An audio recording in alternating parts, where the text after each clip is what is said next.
Radio कार्यक्रम निर्माण, इसको दो हिस्से में अपन बांट लेते पहले, है ना। रेडियो कार्यक्रम निर्माण और स्क्रिप्ट लेखन, क्या ये दोनों कनेक्टेड है? कौन बड़ा कौन छोटा? हाँ हाँ, कम ऑन।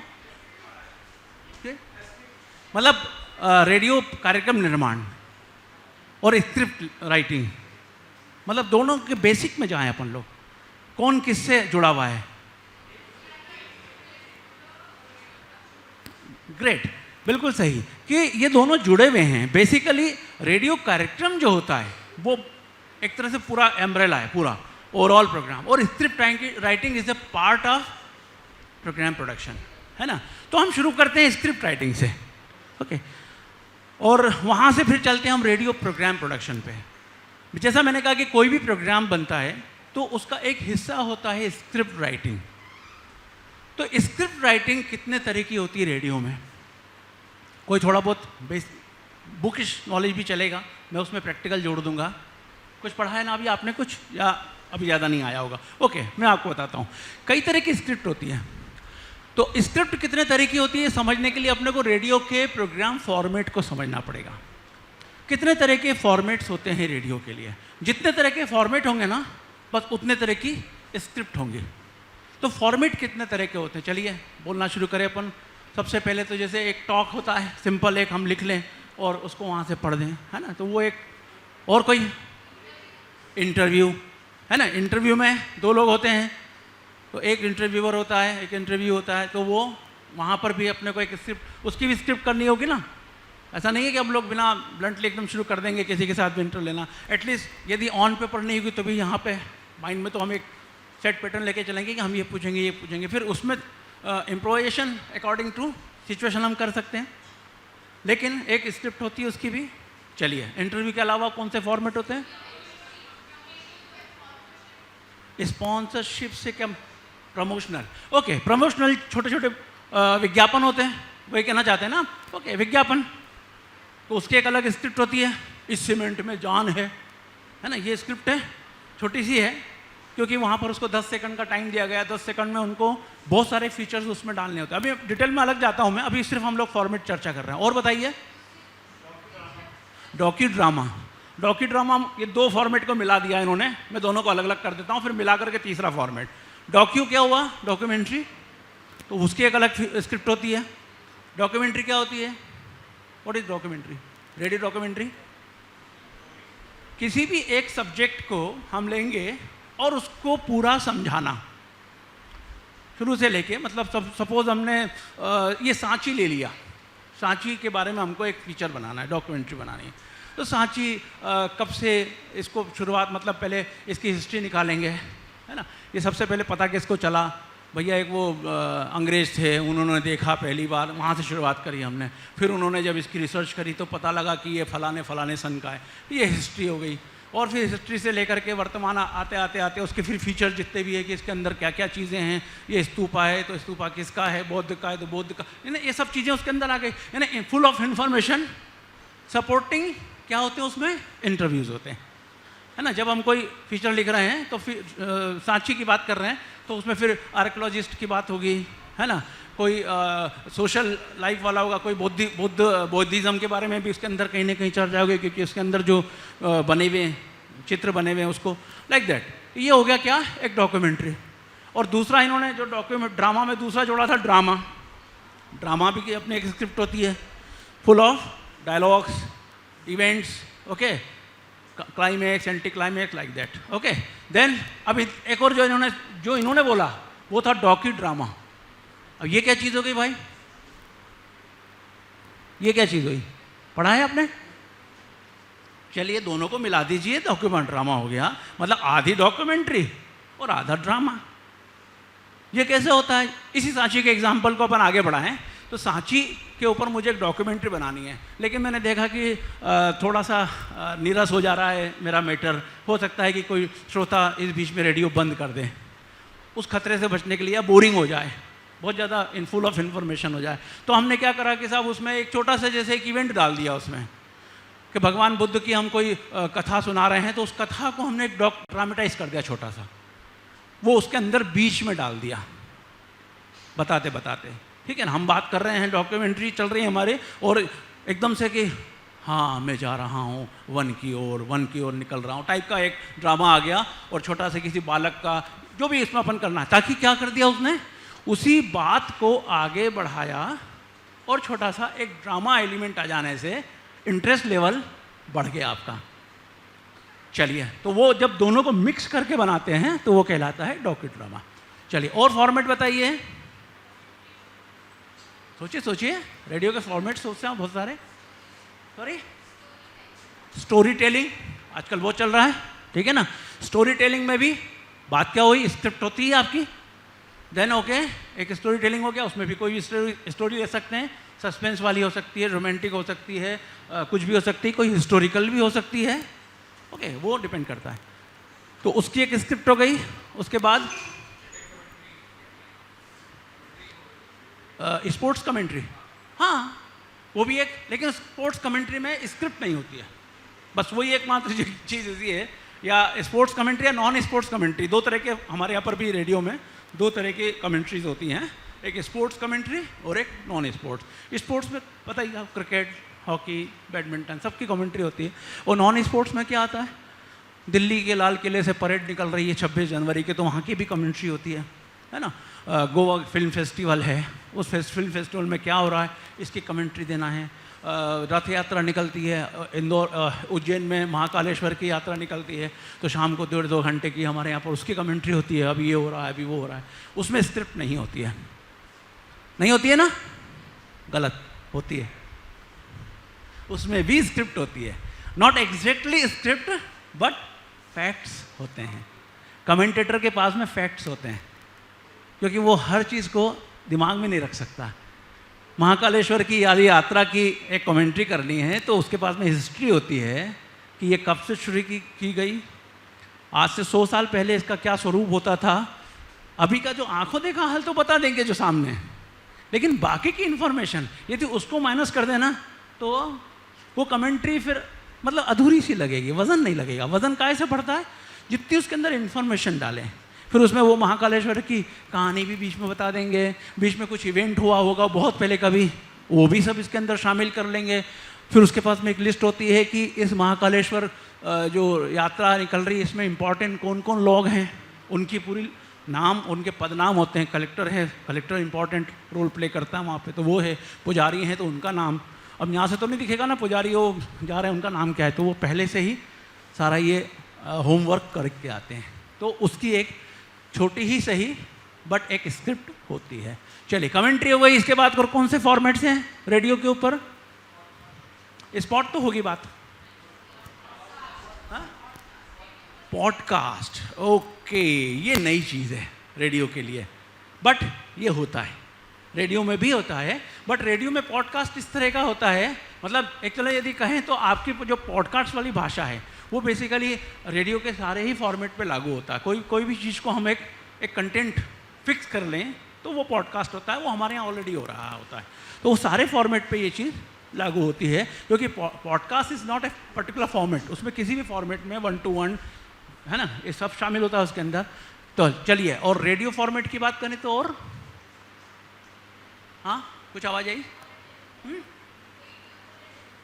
सॉरी सुनाई नहीं दे रहा मुझे। रेडियो बुलेटिन, यस वो भी एक है। समाचार जो सुनते हैं आप लोग वो क्या है, और वो समाचार तो बल्कि 100% स्क्रिप्टेड ही होता है, 100% स्क्रिप्टेड होता है, वो भी एक उसकी लैंग्वेज अलग होती है ना, तो वो एक अलग स्क्रिप्ट हो गई। परिचर्चा होती है एक, डिस्कशन है ना, डिस्कशन में भी स्क्रिप्ट होती है, नॉट 100%, यहाँ पे भी एक क्योंकि बातचीत करते हैं 1-to-1, लेकिन जो मॉडरेटर होता है ही और शी, वो उनके पास में अपने, जैसे मैंने अभी कमेंट्री के लिए बताया ना, जिस तरह से कमेंट्री के पॉइंट्स होते हैं ऐसे ही डिस्कशन के भी पॉइंट्स ले करके उसके बाद डिस्कशन कंडक्ट किया जाता है। उसमें बाकी सब चीज़ें भी होती है कि पार्टिसिपेंट कौन कौन है, उनके पद क्या हैं, उनका बैकग्राउंड क्या क्या है, तभी तो वो अच्छी तरह से उसको मॉडरेट कर सकेंगे। तो अब ये सब चीज़ें हो गई, और कुछ छूट रहा है। म्यूजिकल प्रोग्राम तो उनकी तो कोई स्क्रिप्ट नहीं होती, हाँ कुछ, हाँ रेडियो मैगजीन, हाँ ये भी बहुत अच्छा एक मैगजीन, मतलब क्या हुआ, मैगजीन और एक सिंपल प्रोग्राम में क्या डिफरेंस हो गया? Magazine is a bucket of programme, है ना, उसमें वैरायटी होती है, गुलदस्ता है वो, उसमें 2-3 तरह के फूल होंगे, यानी कि उसमें हो सकता है कि उसमें एक टॉक भी शामिल हो, उसमें एक डिस्कशन भी आ जाए, एक उसमें पोइट्री रेसिटेशन भी आ जाए, छोटा सा ड्रामा भी आ जाए, और इस तरह से करके एक टारगेटेड मैगजीन होती है, उसको मैगजीन प्रोग्राम बोलते हैं। तो उसकी भी एक अलग स्क्रिप्ट होती है। तो बेसिकली अब अपन स्क्रिप्ट राइटिंग के ऊपर बात करें, जब हमने इतने सारे फॉर्मेट्स देखे तो इतने सब फॉर्मेट्स की जो स्क्रिप्ट होती है क्या सब एक जैसी होती है? नहीं, depending on the content of programme वो हमारे पास में हमको उसको रखना चाहता है। अब एक बात बताइए कि जब हम स्क्रिप्ट राइटिंग करने बैठे तो हमें क्या क्या चीज़ें ध्यान में रखनी होगी। चलिए इस पर डिस्कशन करते हैं। सबके लिए अलग अलग तो बात नहीं कर पाएंगे क्योंकि ये पता चला कि खाली स्क्रिप्ट राइटिंग पर ही रह जाएंगे, हम प्रोडक्शन तक नहीं आ पाएंगे। इसलिए फटाफट हम जस्ट एक ओवरव्यू करते हैं कि स्क्रिप्ट राइटिंग करने के समय हमें किन किन बातों का ध्यान रखना होता है। चॉइस ऑफ वर्ड्स बाद में आता है। सबसे पहली चीज़ क्या दिमाग में आएगी? डेटा नहीं, ये भी बाद में। हाँ, यस, टारगेट ऑडियंस। ओके, हमें ये तो पता होना चाहिए कि हमारा प्रोग्राम किसके लिए लिख रहे हैं हम, ठीक है ना। बच्चों के लिए है, माइंडसेट अलग होगा। महिलाओं के लिए प्रोग्राम है, उसका अलग होगा। डॉक्यूमेंट्री है, अलग कंटेंट होगा। डिस्कशन है, उसकी प्रिपरेशन अलग। कमेंट्री, यानी जो भी जैसा भी आपका कंटेंट है या जो आपका प्रोग्राम का फॉर्मेट है, तो सबसे पहली चीज़ हम क्या ध्यान में रखेंगे? Target audience. ओके, सेकंड चीज़, अब हमें पता चल गया कि हमें एक चलिए इस सांची वाले एग्जाम्पल को ही आगे बढ़ाते हैं कि सांची पर हमको एक प्रोग्राम बनाना है, या चलो एक और वो रिपीट हो रहा है इसलिए अपन कर दो कि सेव टाइगर के ऊपर हमको एक प्रोग्राम बनाना है, बाघ बचाओ, है ना। अभी टाइगर वाला वो जो प्रोजेक्ट है उसको लेके तो हम क्या करेंगे? सबसे पहले हमने पता लगा लिया हमारा टारगेट ऑडियंस कौन हुआ। बाघ बचाओ पे हमको एक प्रोग्राम करना है। चलिए छोटा सा हमको एक आजकल एक नया फॉर्मेट है जो मैं इसमें जोड़ना रह गया। 3-4 मिनट का एक प्रोग्राम बनाते हैं हम लोग, डॉक्यूमेंट्री। यानी आमतौर पे डॉक्यूमेंट्री कितने मिनट की होती है? 20 मिनट, 25 मिनट, 30 मिनट, है ना। ये हमारा अभी 3-3, 4-4 मिनट के क्योंकि समय आजकल हर चीज़ में कम हो गया ना, माइक्रो की तरफ जा रहे हैं हम लोग। तो यहाँ पर भी हुआ कि डॉक्यूमेंट्री भी छोटे ड्यूरेशन की, 5-5 मिनट, 3-3 मिनट का बनाओ आप। तो चलिए सेव टाइगर पे आपको 5 मिनट की स्क्रिप्ट लिखनी है। तो टारगेट ऑडियंस कौन हुआ हमारा?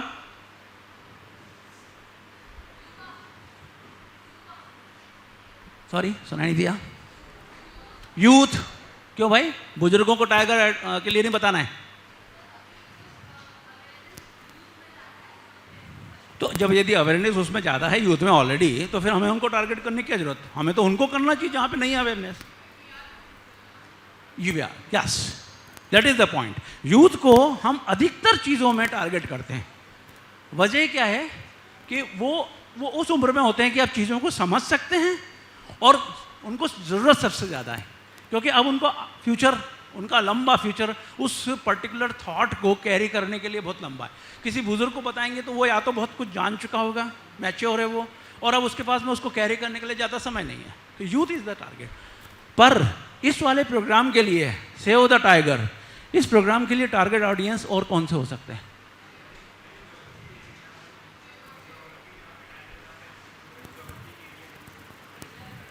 ओके, बिल्कुल ठीक है, ये भी एक हम देखेंगे मोटे तौर पे। लेकिन सेव टाइगर का प्रोग्राम हम हर तरह की ज्योग्राफिकल एरिया में किया जाना चाहिए। जहाँ है वहाँ पे अलग थोड़ा सा कंटेंट बदल जाएगा, और जहाँ नहीं है वहाँ पे थोड़ा सा कंटेंट बदलेगा, बल्कि टारगेट तो हम करेंगे। बच्चे,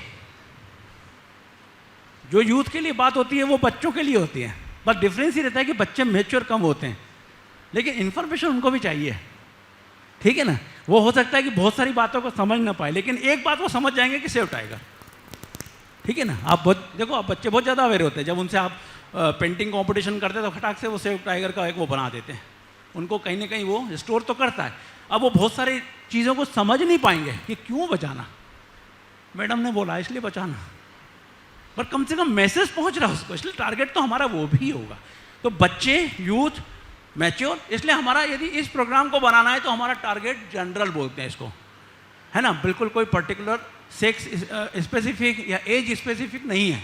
जैसे कोई महिलाओं के प्रोग्राम के लिए हम कर रहे होते हैं तो महिलाओं के लिए हो जाता है, बच्चों के लिए खास तौर से कोई कर रहे हैं तो बच्चों के लिए, ये टॉपिक ऐसा हुआ। तो टारगेट ऑडियंस हमने देखा, अब क्या करेंगे हम लोग, टारगेट ऑडियंस के हिसाब से हम लोग कंटेंट, तो कंटेंट कलेक्शन करना, हमको इंफॉर्मेशन कलेक्ट करना पड़ेगी, क्योंकि इंफॉर्मेशन तो बहुत है।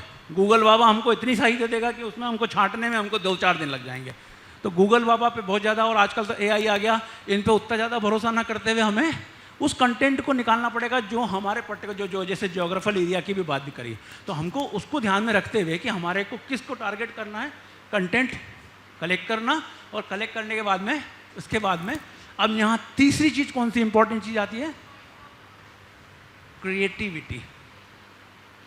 ठीक है, ये बहुत अब सबसे खतरनाक पॉइंट यही है। आपको पता चल गया टारगेट क्या है, टारगेट ऑडियंस क्या है आपका, आपके पास इन्फॉर्मेशन आ गई है। अब उस इन्फॉर्मेशन को पर्टिकुलर टाइम ब्लॉक में, सपोज 3 मिनट का टाइम दिया है या 30 सेकंड का टाइम दिया है, तो उतने में किस तरह से उसको कन्वे किया जाए, वो किस तरह से आगे कन्वे हो जाए, यहाँ पर ये महत्वपूर्ण होता है। तो क्रिएटिविटी, अब ये जो तीसरा पॉइंट है, ये यहाँ पर आपको किंग साबित करता है।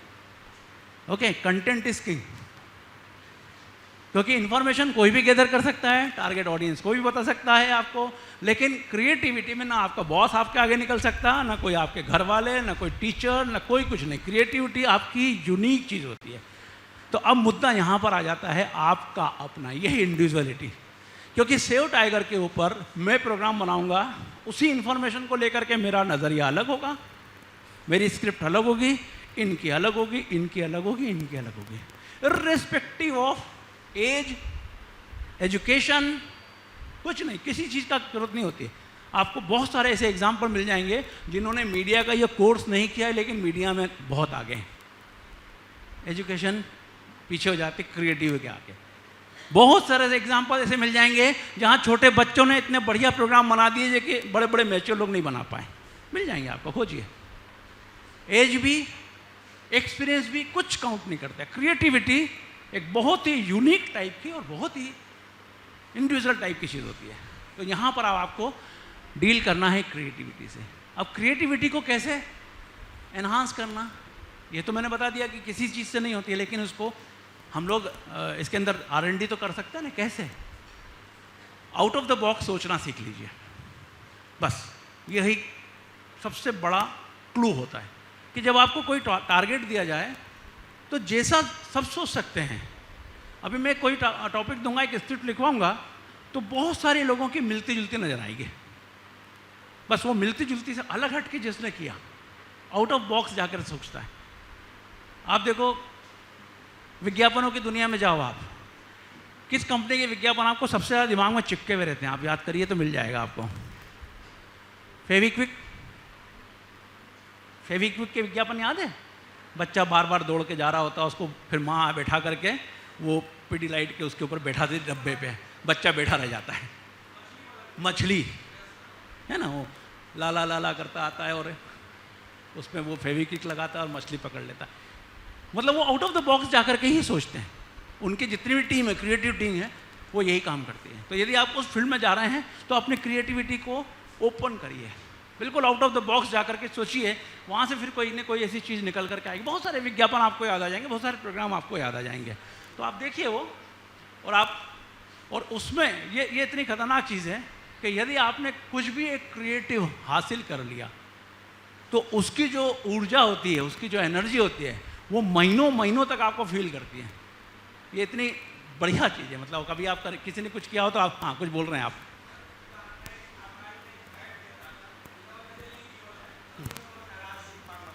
ये कौन सा क्रिएटिविटी है? तो देखिए, आपने उसको नेगेटिव में बताया ना, यहाँ पर उसमें नहीं है क्रिएटिविटी। जिसमें होती है वो याद रहता है, जिसमें नहीं होती वो भी याद रहता है। ये उसी तरह का है कि बदनाम हुए तो भी नाम तो हुआ, बट ये कोई अच्छी बात नहीं है ना। तो यहाँ पे मुद्दा ये नहीं है, मुद्दा ये है कि आप में अच्छे होकर के कितना। जब आप स्क्रिप्ट करते हैं तो एक चीज़ को एक बात, यहाँ मैं थोड़ा सा अलग हट के एक बात बोलता हूँ। आप लोग मीडिया के स्टूडेंट हैं, मैच्योर हैं, इसलिए इस बात को मैं कहने में मैं समझता हूँ कि सही जगह होगी कहने के लिए। बॉस ने बोला है इसलिए स्क्रिप्ट कर रहे हैं, काम है हमारा इसलिए कर रहे हैं, ठीक है ना, क्योंकि हमारा जॉब प्रोफाइल है, हमको करना है, या हम कुछ ऐसी चीज़ क्रिएट करना चाहते हैं जो लॉन्ग लास्टिंग है। जिस दिन ये चीज़ आपने दिमाग में बैठा ली कि मैं अपने काम में एक काम ऐसा करूँगा जो लॉन्ग लास्टिंग हो जाता है। लॉन्ग लास्टिंग मतलब कैसा होता है मालूम है? कि वो आपके जाने के बाद में, दुनिया से जाने के बाद में भी जीवित रहे। ऐसी कोई, क्योंकि क्रिएटिविटी में ही वो ताकत है जो आपको आपके चले, इस दुनिया से जब आप चले जाएंगे ना, तो भी आप उस पर्टिकुलर पीस ऑफ आर्ट के लिए जाने जा सकते हैं, लोग आपको याद रख सकते हैं, और आप यहाँ पर इस धरती पे उस रूप में हमेशा रहेंगे।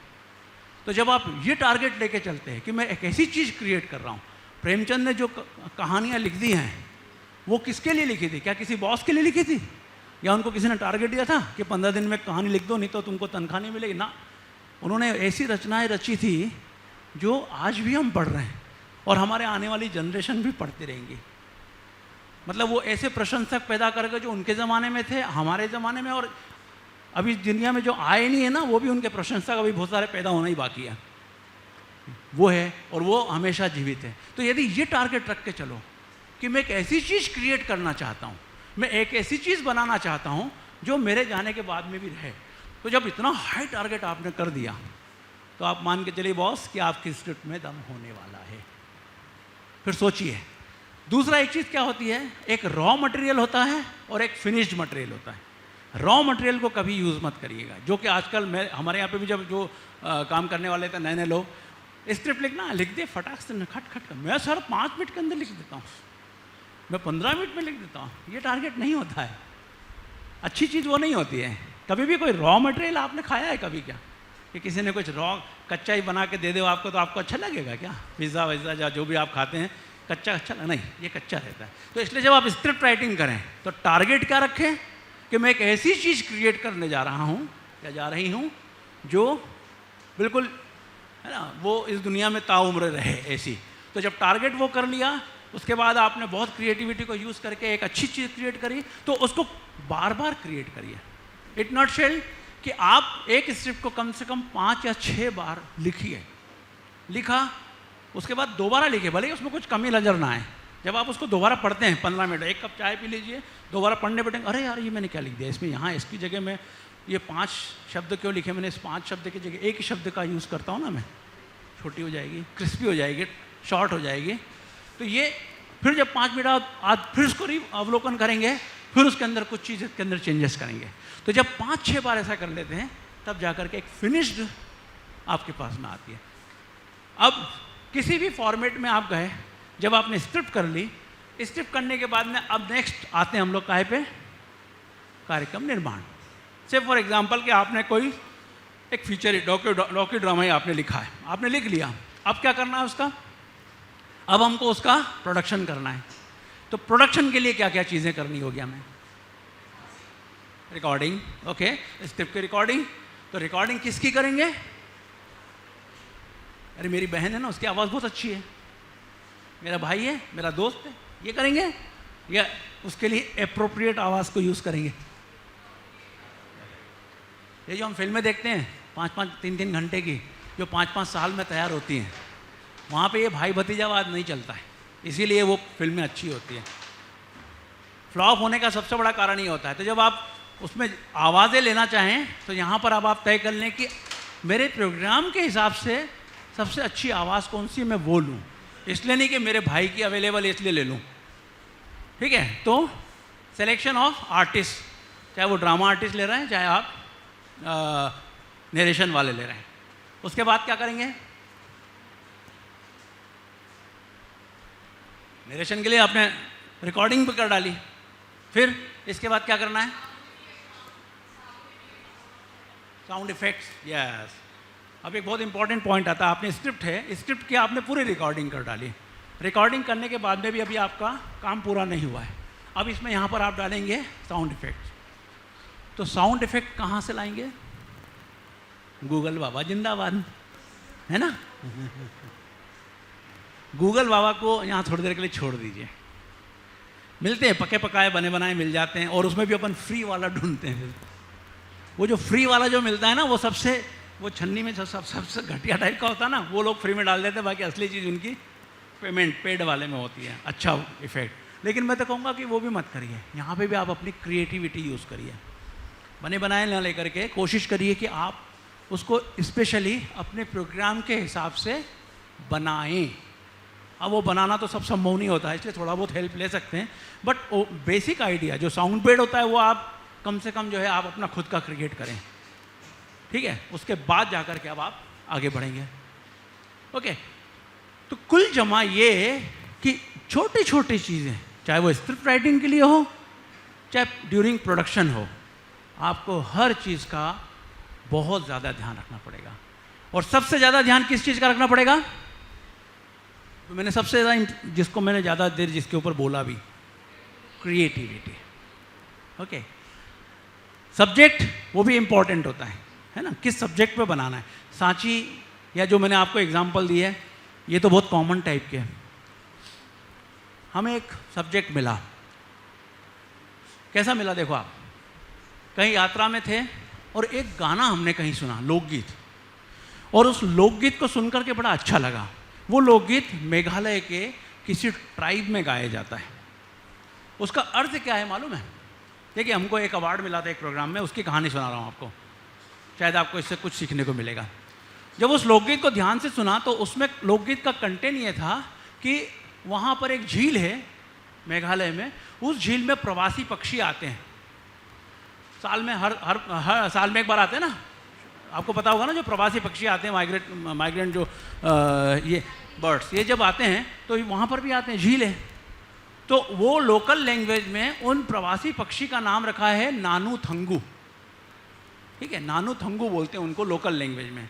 और उस गाने में मैसेज ये है कि वो अपने आगे आने वाली जनरेशन को, उस लोकगीत में कहा जा रहा है कि इस झील को जिंदा रखना, जब तक ये झील जिंदा रहेगी तब तक ये नानू थंगू आते रहेंगे, और जब तक नानू थंगू आते रहेंगे हम सबका अस्तित्व बरकरार है।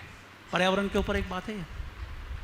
हमने इस थीम को उठाया, इस लोकगीत को मंगवाया आकाशवाणी नागालैंड के, हमारे मेघालय के हमारे मित्रों से, और उसको हमने बेस बना करके उसका पूरा हमने डेवलप किया एनवायरनमेंट के ऊपर।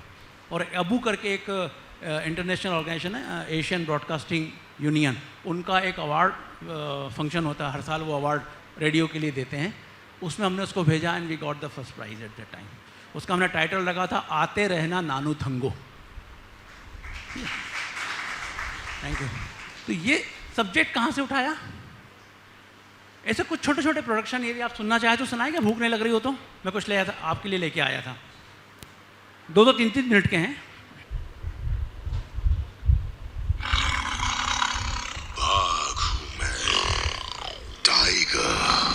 ये डायरी मेरे परदादा के समय की है।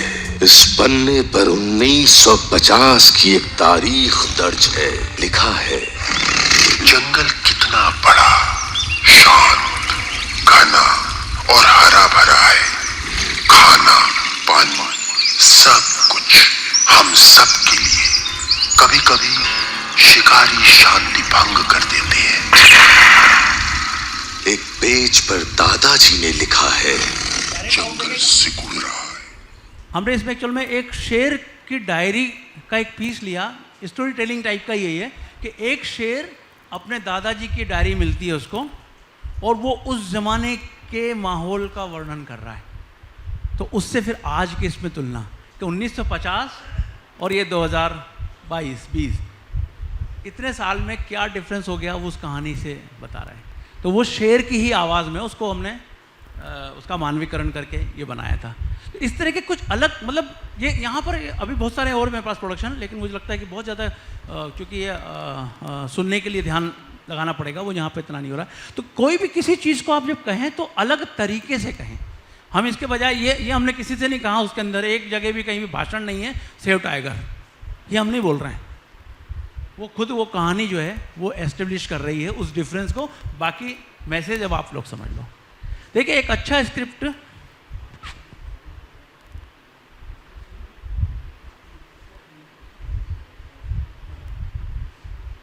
देखो, एक अच्छे स्क्रिप्ट राइटर के रूप में आपको क्या करना होता है, मैं एक बहुत महत्वपूर्ण बात बता रहा हूँ। बेसिकली राइटर क्या होता है, राइटर कौन होता है? राइटर वो होता है जो सामने वाले की भावनाओं के साथ अपने हिसाब से खेल सके। जॉर्ज बर्नार्ड शॉ ने शेक्सपियर के बारे में ये बात लिखी थी, वो बड़ी नेगेटिव टाइप की है, लेकिन उसमें से सीखने लायक बात निकाल लेते। उसने कहा था कि अरे इस बंदे को तो मारना चाहिए, ये इतना लोगों के भावनाओं के साथ खेलता है कि ये मतलब इतना। Shakespeare was master of that. यानी कई लोग शेक्सपियर के ड्रामा एक्ट करते करते स्टेज पे ख़त्म हो चुके हैं, आपने यदि पढ़ा होगा तो, है ना। जब हेमलेट का वो करते हैं, रोल कर रहे होते हैं, और जब आखिर में मरते हैं तो कई एक्टर्स जो है वो उठे ही नहीं वहाँ से, वो इतना उसके अंदर डूब जाते हैं। ये नेगेटिव है, मैं ये नहीं कहना चाह रहा, पर एक अच्छा राइटर वो होता है जो लोगों के, देखो आप जितने भी इंसान होते हैं ना, हर इंसान 9 रस लेके आता है इस धरती पे। जब आता है ना तो 9 रस होते हैं उसके अंदर शांत रस भी है, उसके अंदर हास्य भी है, उसके अंदर वात्सल्य भी है, उसमें रोमांस भी है, सब कुछ है। लेकिन वो किस रूप में या किस रस का आनंद ले रहा है, ये डिपेंड करता है सामने वाला जो आर्टिस्ट है वो उसको किस तरह से कर रहा है। जैसे कोई सैड सॉन्ग गाने वाला है तो उसका आर्ट जो है, या उसका आर्ट की जिसको बोलते हैं हाइट ये है कि वो सबको रुला दे, है ना। कोई कॉमेडियन है यहाँ पे तो वो सबको हंसाता है। हंसी आपके अंदर अभी भी है, अभी आप नहीं हंस रहे क्योंकि मैं हंसा नहीं रहा हूँ या मैं रुला नहीं रहा हूँ आपको। Got that. यदि कोई एक बच्चा छोटा सा आ जाए यहाँ पर तो अभी अपने एकदम से हम लोगों के अंदर वात्सल्य रस पैदा हो जाएगा। Got that. तो ये सब सिचुएशनल होता है ना। तो उस सिचुएशन को राइटर जो होता है वो मास्टर होता है कि वह किस रस को मैं आपके अंदर जगा दूं। तो जब आप राइटिंग करते हैं तो इस चीज़ का ध्यान रखें कि आप अपने आप को इतना कुशल बनाएं इन चीज़ों में, राइटिंग या इमोशंस को प्ले करने में, ठीक है। जितने भी आप देखो, आप जब इस एड लिखने वाले होते हैं तो वो किस तरह से करते हैं, वो जैसे बच्चों का टारगेट करना होता है तो बच्चों के साइकोलॉजी को पढ़ते हैं, जानते हैं, और फिर इस तरह से कुछ स्क्रिप्ट लिखते हैं जो उनको पसंद आती है, या जिससे वो जल्दी से अट्रैक्ट हो जाते हैं। तो you have to be the master of, artist बनना है, उस तरह का आर्टिस्ट बनना है कि आप किसी के भी इमोशंस के साथ में अच्छे से खेल सकें। तो एक प्रोड्यूसर जो होता है, programme producer as well as script writer, वो बेसिकली क्या काम करता है, मल्टीफेरेस टाइप का काम है उसका।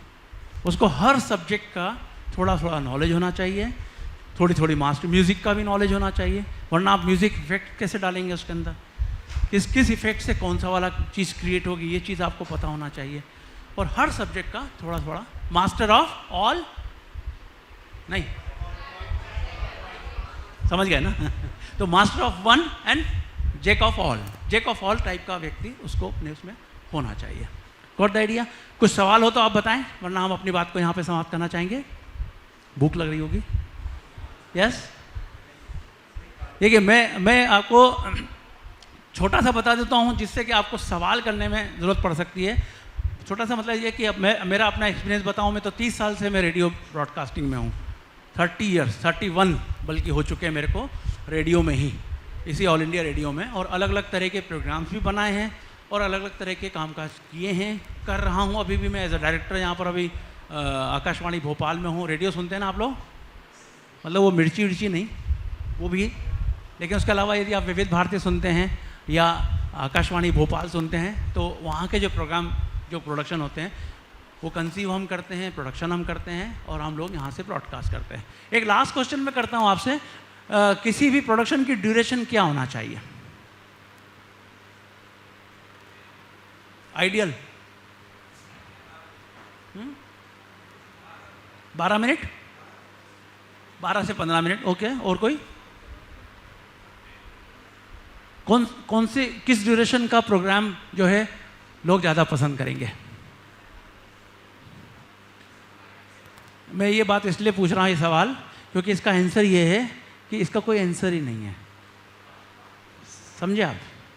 कोई भी प्रोग्राम की ड्यूरेशन कितनी भी हो, इससे फ़र्क नहीं पड़ता है। 30 सेकंड का विज्ञापन भी वो असर करता है जो 3 घंटे की एक मूवी करती है। ठीक है ना। आप सोचो कि यार ज़्यादा बड़ा होता है तो बोरिंग होता है, बोरिंग छोटा वाला भी हो जाता है।